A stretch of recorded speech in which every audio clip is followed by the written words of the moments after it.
नमस्कार, जेके channel live में आप सबका स्वागत है। मैं हूं आपके साथ पल्लवी जम्वाल और आज की मेरे इस इंटरेक्शन में मेरे साथ डॉक्टर सुरभि यहाँ पर मौजूद है और हम डॉक्टर सुरभि से जानेंगे कि क्योंकि कोविड के केसेस जहाँ पर दिन ब दिन बढ़ते जा रहे हैं, जम्मू कश्मीर की बात कर रहे हैं, तो अब जो आंकड़ा है वो करीबन 4000 से भी पार हो चुका है। तो उस बीच हमें बहुत जरूरत है कि क्या कुछ प्रिकॉशंस लिए जाएं। और सबसे पहले सुरभि मैं आपसे ये जानना चाहूंगी, बहुत से ऐसे लोग हैं यानी 45 अबव जो है जिन्होंने फर्स्ट डोज जो वैक्सीन का है वो ले लिया है, लेकिन उसके बाद भी अगर उनको इन बिटवीन सेकेंड डोज और पहले डोज के बीच में अगर उनको कोविड हो जाता है तो बहुत ऐसे सवाल आते हैं कि सेकेंड डोज जो है वो उनको कब लेना चाहिए, उसका जो टाइम पीरियड होना चाहिए वो कितना होना चाहिए। देखिए, आपने बहुत अच्छा सवाल किया कि वैक्सीन के फर्स्ट डोज़ के दौरान अगर किसी को कोरोना का संक्रमण हो जाए, तो उनको फिर जी सेकंड डोज़ की जो गैपिंग है, सेकंड डोज़ की जो उनका सेकंड शॉट है, वो उनको कब लेना चाहिए? देखिए जी अभी मैं आपको एक साफ-सी बात बताऊँगी कि देखिए, जो भी कोरोना के लिए हमारी दवाइयाँ या हमारे जो भी पर्सपेक्टिव्स आ रहे हैं, they are just based on very few trials. Trials का मतलब ये होता है कि हम कुछ पेशेंट्स का रिकॉर्ड जो है वो इकट्ठा करते हैं और उस रिकॉर्ड के ऊपर जी जो हमें रिजल्ट्स मिलते हैं, हम उन रिजल्ट्स के ऊपर फिर आगे एक मास पॉपुलेशन के बीच में उस चीज़ को इम्प्लीमेंट किया जाता है। बट सिंस जी कि कोरोना जो है कि अभी बहुत एक बड़ी टीदिंग फेज पर है। टीदिंग फेज मतलब कि अभी अभी हमारे सामने ये सब कुछ और इसकी एक मतलब हर एक जगह पर इसका एक अलग-अलग शक्ल और एक अलग-अलग फितरत देखने को मिलती है। तो अगर आप ये कहें कि हाँ जी, मैं आपको ये बताऊँ कि इसकी टोटल गैपिंग क्या होती है और अगर हमारे जी डिफरेंट जो हमारे इस समय के बुद्धिजीवी हैं, वो इस चीज़ के बारे में क्या सोचते हैं कि शायद हम लोगों जी के थॉट्स जो हैं उस चीज़ के बीच में डिफ़र करेंगे। क्यों? क्योंकि पहले जब आया था, जो इसका एक गाइडलाइंस आई थी, वो ये आई थी कि अगर आपने वैक्सीन नहीं ली है, से फॉर एग्ज़ाम्पल आपको फर्स्ट डोज़ भी नहीं लगी है और आपको उससे जी पहले ही कोरोना का संक्रमण हो गया है, तो जी एटलीस्ट जो कोरोना के संक्रमण के बाद जो आपकी बॉडी के बीच में एंटीबॉडीज बनती हैं, वो एटलीस्ट 6 महीने 3 से 6 महीने के बीच में रहती हैं।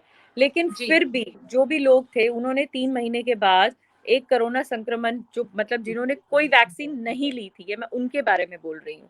तो जी उन्होंने 3 महीने के बाद वैक्सीन ज़रूर लगवाई। लेकिन जी उसके बाद फिर एक आया कि आप कोरोना संक्रमण के 6 हफ्ते के बाद भी वैक्सीन लगवा सकते हैं। सो कुछ लोगों ने उस चीज़ को भी फ़ॉलो किया। अब जिस तरह से आपका सवाल है कि पहली डोज़ के बाद आप अगर संक्रमित हो जाते हैं, तो आप सेकंड डोज़ जो है वो कब लगवाएँ? सो मैं यही कहूँगी कि कम कोरोना संक्रमण के 6 हफ्ते के बाद फिर उसके बाद आप ये सेकंड डोज़ के लिए जाइएगा। क्योंकि 6 से 14 हफ्ते, 6 से 12 हफ्ते का जो हमारा गैप है, वही हम इस समय का एक पीरियड जो है वो ले रहे हैं। क्योंकि देखिए जी और एंटीबॉडीज़ जो हैं वो संक्रमण के बाद तो उसके बीच में बॉडी के बीच में आ ही जाती हैं। लेकिन वैक्सीन जो है, vaccine has a different role to play in the body. So जो वैक्सीन है वो उसको हम डिले नहीं कर सकते। सो वैक्सीन जी इज़ वेरी इम्पोर्टेंट। तो सुरभि मैं ये भी जानना चाहूंगी कि बहुत से ऐसे लोग हैं जो घर पर होम आइसोलेशन में हैं और वो मेडिसिन ले रहे हैं, स्टेरॉइड्स का यूज कर रहे हैं, तो उनको क्या कुछ प्रिकॉशंस लेना चाहिए? क्योंकि अभी ये भी है कि अगर आप ज्यादा स्टेरॉइड्स लेते हैं तो आपकी हेल्थ को इफेक्ट करेगा, खासकर जो डायबिटिक पेशेंट्स है उनके लिए वो ज्यादा हार्मफुल रहेगा। देखिए, कोरोना के लिए मैं एक सबसे पहली चीज़ ये बोलूँगी आपको कि जो लोग होम आइसोलेशन में हैं, उनको ये चीज़ समझ लेनी चाहिए कि वो लोग इतने ज़्यादा उससे संक्रमित नहीं हैं, तभी वो शायद घर पे जी मैनेज हो पा रहे हैं। सो जी उनकी मैनेजमेंट के लिए सबसे पहले जो चीज़ हम लोगों के दिमाग में आती है, हम उनको एक एडवोकेट करते हैं, एक चीज़ जिसको हम बोलते हैं 6 एम्स। जी एक टर्मिनोलॉजी यूज़ की जाती है उन लोगों के लिए जिनको हम कहते हैं 6 एम्स। अब इन 6 एम के बीच में क्या ये 6 एम क्या हैं? पहला एम है मिक्सिंग, दूसरा एम है मेडिसिन्स, तीसरा एम है मॉनिटरिंग, चौथा एम है उनके मील्स, पाँचवाँ एम है उनका माइंडसेट और छठा एम है कि मूवमेंट टू हॉस्पिटल, कि उनको कब जी हॉस्पिटल की तरफ रुख करना है। सो देखिए अब मैं आपको इन सब एम्स के बारे में एक-एक करके बताती हूँ। सबसे पहले जी हमें ज़रूरी नहीं है, देखिए इस समय आधे से ज़्यादा लोग जो है उनकी फर्स्ट डोज़ ऑफ वैक्सीन या फिर सेकंड डोज़ ऑफ वैक्सीन जो है वो उनको लग चुकी है। सो अगर आप जी ये कहें कि उनका जो पहला सिम्पटम है वो फ़ीवर होगा, वो नहीं होगा। वो बहुत से कम केसेस होंगे जिनके बीच में शायद फीवर पहला सिम्टम ना हो। उनके बीच में खांसी, जुकाम, गले में खराश, आंखों आंखों का सूजन या आंखों की लालगी या फिर डायरिया, ये सब जी सिम्टम्स जो हैं, स्किन रैश हो सकते हैं उनको, ये सब सिम्टम्स जो हैं वो कोरोना के सिम्टम्स बन के उनके बीच में पनप सकते हैं। सो अब अगर ये इंसान ये सोच के अपने आप को आइसोलेट ना करे कि मैं पहले अपना आरटीपीसीआर टेस्ट करवा लेता हूँ और अगर मेरा आरटीपीसीआर टेस्ट पॉजिटिव आएगा तो मैं अपने आप को आइसोलेट करूंगा। सो यहाँ पर जी हमारी जो है सबसे पहली गलती आती है। देखिए, अगर हमें कोरोना के कोई भी सिम्टम्स अपने आप में दिखे, हमें उसी टाइम अपने आप को किसी से मिक्स नहीं होने देना है। So the first aim is mixing. So we have to stop mixing, we have to isolate ourselves. हमें अपने जी आप को आइसोलेट करना है उन सिम्टम्स की वजह से, because these symptoms again are contagious. Contagious का मतलब ये है कि एक से दूसरे को हो सकते हैं। बिल्कुल। देखिए, कंजक्टिवाइटिस है, स्किन रैशेस है, ये सब, खांसी, जुकाम, क्या पता वो इंसान ये सोचे कि हाँ जी मुझे तो कोई बहुत तेज बुखार नहीं है, तो फिर क्या पता ये नॉर्मल खांसी जुकाम है। देखिए, इस टाइम पर हम नॉर्मल सिम्टम्स को भी कोरोना के सिम्टम्स मान के ही चल रहे हैं। सो जी उसको डे वन पे अपने आप को मिक्स नहीं करना है और अपने आप को क्वारंटाइन करना है, अपने आप को आइसोलेट कर लेना है। और अगर जी वो ये सोचे कि मैं अपने आरटीपीसीआर का वेट करूं, तो वो एक सबसे पहली गलती होती है इंसान की। देखिए, क्योंकि इस टाइम पर आरटीपीसीआर के लिए कई बार तो हमारी रिपोर्ट्स जो है 2-2 3-3 दिन के बाद आ रही हैं, क्योंकि रश बिल्कुल। बहुत है। और तीसरी बात ये है कि कई बार क्या होता है कि हम लोग उन इतने ज्यादा लोगों की रिपोर्टिंग जो है पहले दिन केटर नहीं कर पाते, तो क्या पता उनका जो पहले दिन का आरटीपीसीआर है वो अगले दिन टेस्ट हो। तो अब इसका ये मतलब नहीं है कि वो अपने आप को बिल्कुल हर जगह पे घूमते रहें या फिर अपने आप को आइसोलेट ना करें। तो वो ज़्यादा कंटेजियस है और वो अपने आप को हर एक इंसान के साथ अगर मिलवाते हैं या मिलते हैं, तो वो अपने आप वो ये इसका मतलब कि कोरोना संक्रमण सबको दे रहे हैं। सो एक जी छोटा सा सिम्टम अगर कोई भी आपको दिखे, तो सबसे पहले अपने आप को आइसोलेट कीजिए। उसके बाद आती है second aim is the medicine. Now I जी tell you one thing, medicine के बीच में medicine depend upon the symptoms. Medicine का मतलब ये नहीं है कि अगर आपको बुखार है तो आपको तब भी आइवरमेक्टिन लेनी है। अगर आपको छोट माइल्ड सिम्टम्स हैं, अगर आपको ब्रीदिंग प्रॉब्लम नहीं है, तब भी आप स्टेरॉइड्स ले लीजिए, जी एंटीकोगुलेंट्स ले लीजिए। देखिए, ये सब ओवर यूज हो जाएगा। लेकिन जो लोग होम क्वारंटाइन होते हैं, जिनके सिम्टम्स माइल्ड सिम्टम्स होते हैं, माइल्ड सिम्टम्स से मेरा मतलब ये है कि जिनको कोई रेस्पिरेटरी डिस्ट्रेस नहीं होता, फीवर बहुत ज़्यादा नहीं होता, बट माइल्ड सिम्टम्स, खांसी, जुकाम, गले में खराश, ये चीज़ें होती हैं, उन लोगों को मेडिसिन के लिए सिर्फ सिम्टोमेटिक ट्रीटमेंट लेना चाहिए। जी सिम्टोमेटिक ट्रीटमेंट का मतलब हुआ, अगर बुखार आता है तो उसके लिए सिंपल पैरासिटामोल लीजिए। अगर खांसी जुकाम है तो उसके लिए सिंपल एजिथ्रोमाइसिन ले सकते हैं, या फिर जुकाम की जो भी दवाई उनको सूट करती है, या फिर जो अपने डॉक्टर साहब से। और देखिए, होम क्वारंटाइन का मतलब ये नहीं है कि उनके मन में जो आया वो करेंगे, नहीं। होम क्वारंटाइन का मतलब ये है कि आप होम क्वारंटाइन होते हुए किसी एक डॉक्टर की, जो भी आपका फैमिली फिजिशियन है, या फिर कोई भी ऐसा डॉक्टर जिसके साथ आप राब्ते में हैं, वो जी उसकी निगरानी के बीच में आप होम में क्वारंटाइन हैं। होम जी क्वारंटाइन का मतलब ये है। सो मेडिसिन के बीच में सबसे पहले आई फीवर के लिए पैरासिटामोल, खांसी जुकाम के लिए दवाई आई। अब देखिए, आइवरमेक्टिन। आइवरमेक्टिन जो है उसके अपने साइड इफेक्ट्स हैं, वो गैस्ट्राइटिस कॉज कर सकता है, लेकिन हर केस के बीच में आइवरमेक्टिन देना मैं लाजमी नहीं समझती हूँ। जी और दूसरा ये है कि ये दवाइयाँ देने से जो कोरोना का आउटकम का है वो फर्क नहीं पड़ने वाला। उसका आउटकम, उसका कोर्स जो आपकी बॉडी में रहेगा वो वैसा ही रहेगा जैसा होना है। वो इनके जी लेने से या ना लेने से बदलने वाला नहीं है। This I am talking about mild cases, जो जी होम में मैनेज, जो घर में मैनेज होते हैं। उसके जी बाद आपने घर में अपने आप में क्या मॉनिटर करना है? आपने मॉनिटर करना है अपना टेम्परेचर, जो आपका बुखार है, आपने ये देखना है कि बुखार आपका 102, 103 तक अगर जाता है तो आपने पैरासिटामोल 4-4 घंटे के बाद ले लेनी है। और आपने ये मॉनिटर करना है कि जो आपके सिम्पटम्स हैं, वो पहले दिन कैसे थे, दूसरे दिन कैसे थे, तीसरे दिन कैसे थे, चौथे दिन कैसे थे और 5वें दिन कैसे थे। हम जी 5 दिन का एक विंडो पीरियड लेते हैं इन पेशेंट्स के बीच में जो होम आइसोलेशन में होते हैं, कि आप 5 दिन अपने सिम्टम्स को देखिए। अगर छठे सातवें दिन आपको लगता है कि आपके सिम्टम्स डिट्योरेट कर रहे हैं, कि वो जो सिम्टम्स हैं वो बढ़ रहे हैं, जो बुखार है वो टूट नहीं रहा है, खांसी जी जुकाम बढ़ रहा है, और अगर आपके थोड़े चलने से आपको सांस फूलती है, तो इसका मतलब कि आपकी कंडीशंस डिट्योरेट हो रही हैं। तो अगर ये तभी आपको पता चलेगा कि अगर आप अपने आप को पूरा मॉनिटर कर रहे हैं।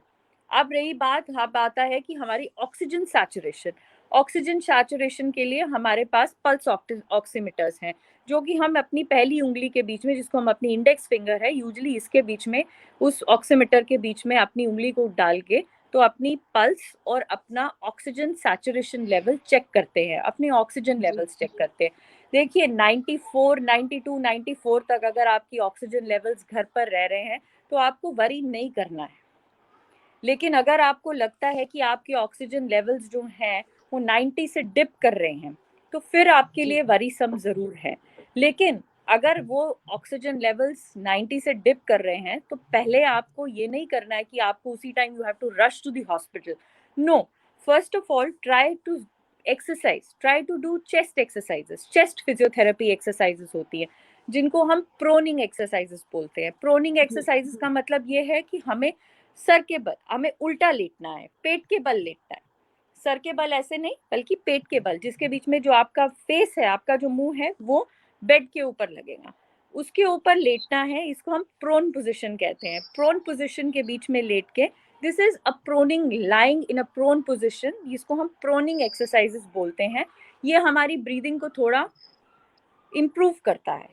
अगर हमें लगता है कि इन छोटी एक्सरसाइजेस के साथ, और जैसे कुछ योगिक एक्सरसाइजेस होती हैं, लोम विलोम हो गया, या फिर कुछ हमारे पास इंस्ट्रूमेंट्स होते हैं जिनके साथ हम अपनी, जो फूंक मारने वाली मशीन जिनको हम बोलते हैं, उनके साथ अगर हम अपनी कुछ चेस्ट फिजियोथेरेपी या हम अपनी थोड़ी उसके साथ एक्सरसाइजेस कर ले, तो उसके साथ जी हमारी ब्रीदिंग की जो कैपेसिटी होती है वो थोड़ी बढ़ जाती है। अगर इन चीज़ों के साथ हमें असर लगता है, जी तो मुझे नहीं लगता कि हमें हॉस्पिटल जाने की ज़रूरत लगती है। जी ठीक है, तो तो ये और आ गया। उस दिन जी जी, जी, वही जी। हम लोग इम्यूनिटी के बारे में भी बात करेंगे कि इम्यूनिटी को बूस्टअप करने के लिए कौन सी चीजों का जो इंटेक है वो बहुत ही ज्यादा जरूरी है इस समय। और इम्यूनिटी को बूस्टअप करने के लिए, क्योंकि विटामिन सी की बात करें या फिर जिंक की बात करें, तो उस टाइम पे वो लेना, वो इंटेक करना बहुत ज्यादा जरूरी है। तो उसको लेकर क्या कुछ आप सजेशंस देंगे? देखिए, हमारी मेडिसिन्स के बीच में हम विटामिन सी, विटामिन डी जो है, और ज़िंक जो है, ये पेशेंट्स को सप्लीमेंट करते हैं। देखिए, ये हमारे जी इम्यून सिस्टम को बूस्ट करते हैं। ये हमारे इम्यूनोमॉड्यूलेटर्स, हमारे इम्यून सिस्टम के जो बूस्टिंग ड्रग्स हैं, हम इनको उन जी कैटेगरी के बीच में लेते हैं। देखिए, जो all the whole story is about the corona and the immune system. The corona बिल्कुल comes in contact with our immune system, and our immune system fights against it. अब हमारे लिए वो एक फॉरेन बॉडी, सिंस लाइक जैसे होता है ना कि अगर कहीं पे कोई टेररिस्ट आ जाता है, तो टेररिस्ट आता है, पहले 1 या 2 दिन तो पता ही नहीं होता कि टेररिस्ट आ गए हैं। तो फिर कहीं से जी कोई कोई खुफिया, कोई जो उनके गुप्तचर होते हैं या कोई उनके होते हैं, वो हमें तीसरे या चौथे दिन बताते हैं कि हाँ जी, यहाँ पे टेररिस्ट छुपे हैं। और फिर जी 5वें या 6ठे दिन जो है, एक्चुअली टेररिस्ट अटैक करते हैं। So this is mainly, and this actually happens with corona also. For first 5 days usually patient doesn't know कि मेरे को इस टाइप के सिम्टम्स हैं भी, और अगर सिम्टम्स होते भी हैं तो वो बहुत माइल्ड सिम्टम्स होते हैं। इट इज जस्ट आफ्टर जी द थर्ड और the fifth day the symptoms जो होते हैं वो फ्लेयर अप होना शुरू हो जाते हैं। इसीलिए हम मेडिसिन के लिए पेशेंट्स को विटामिन सी ज़रूर सप्लीमेंट करते हैं, जिंक सप्लीमेंट करते हैं, और जी मल्टीविटामिन सप्लीमेंट करते हैं। It is just to boost the immune system. And also जी इस टाइम पर पेशेंट्स को अपने मील्स का ध्यान रखना चाहिए। This is the fourth M which I was talking about. Meals जो होते हैं, that is very important. You should keep yourself well hydrated. अपने आप को पानी जो है वो पूरा अपनी बॉडी को हाइड्रेटेड रखना है, क्योंकि देखिए, जी जब बॉडी टेम्परेचर में होती है, फीवर में होता है, तो टेंड टू लूज वाटर। उस टाइम पे हाइड्रेशन बहुत इंपॉर्टेंट होती है, हाइड्रेशन बहुत इंपॉर्टेंट है। और दूसरा ये है कि कुछ दवाइयों की वजह से, क्योंकि जैसे कई लोगों के बीच में सिम्टम्स जो होते हैं वो डायरिया के होते हैं, अगर डायरिया के सिम्टम्स अगर उन पेशेंट के बीच में, तो उनके बीच में तो बॉडी जो है वाटर लॉस तो कर ही रही है, और उसके बाद हमारी बॉडी के बीच में जो हमारे कुछ एलिमेंट्स होते हैं, सोडियम होता है, ये तो वो थर्ड स्पेस लॉस अलग हो रही है, तो हमें वो सब जी बॉडी के बीच में पूरा करना होता है, तो वो हमारे मील्स के साथ ही पूरा होता है. सो टेक जी small meals but take frequent meals, keep yourself hydrated and take a lot of proteins. घी, मक्खन, चिकनाई वाली चीजें जो हैं उनको आप अवॉइड करें. प्रोटीन्स जी लीजिए, नॉन वेजिटेरियन प्रोटीन्स लीजिए, वेजिटेरियन प्रोटीन्स लीजिए, प्लांट प्रोटीन्स लीजिए, वॉट एवर जिस शक्ल में आप प्रोटीन्स लेना चाहे वो लीजिए, सो दैट कि जी that gives a boost to our immune system also.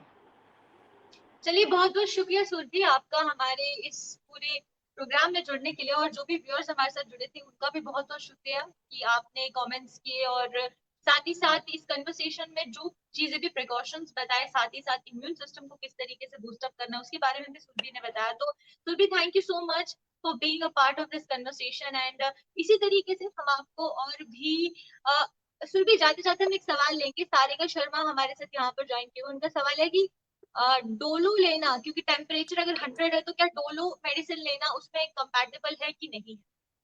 देखिए, Dolo medicine is paracetamol. Dolo 650 के नाम से मार्केट में आती है, तो वो 650 मिलीग्राम्स की पैरासिटामोल है. और अगर आप कहते हैं कि आपको 100 जो है वो फीवर रह रहा है, बट आप ये बताइए कि क्या मॉर्निंग से लेके इवनिंग तक आपको 100 फीवर रहता है, या फिर वो फीवर जो है वो बीच में टूटता है? अगर आप डोलो ही लेती हैं, क्या वो फीवर जो है उसके साथ कम हो जाता है? अगर कम हो जाता है तो फिर आपको दोबारा लेने की ज़रूरत नहीं है. बट अगर आपको लगता है कि आपने एक बार पैरासिटामोल जो ये डोलो है ये ली है, लेकिन उसके बाद आपका जो फीवर है 100 से ऊपर क्रॉस कर रहा है, तो फिर आप इसको राउंड द क्लॉक लीजिए. नहीं तो अगर आपको एक डोज के साथ सरफाइज्ड है तो ठीक है, जरूरत नहीं है कि आप उसको बार बार रिपीट करेंगे. जी, तो आई एम श्योर सारिका आपका जो डाउट है वो क्लियर हो गया होगा. सुरभि ने बहुत बखूबी बताया कि क्या कुछ प्रिकॉशंस लेने हैं, और मेडिसिन के बारे में भी उन्होंने बताया. तो आज की इस लाइव में सिर्फ इतना ही. और जो भी व्यूअर्स हमारे साथ जुड़े थे, अगर आपको और भी कोई डाउट होगा तो आप जरूर कमेंट सेक्शन में कमेंट करके पूछ सकते हैं. हम आपके उस डाउट को भी क्लियर करने की कोशिश करेंगे. तो अभी के इस लाइव सेशन में सिर्फ इतना ही. मुझे और सुरभि को इजाजत दीजिए. नमस्कार. Thank you.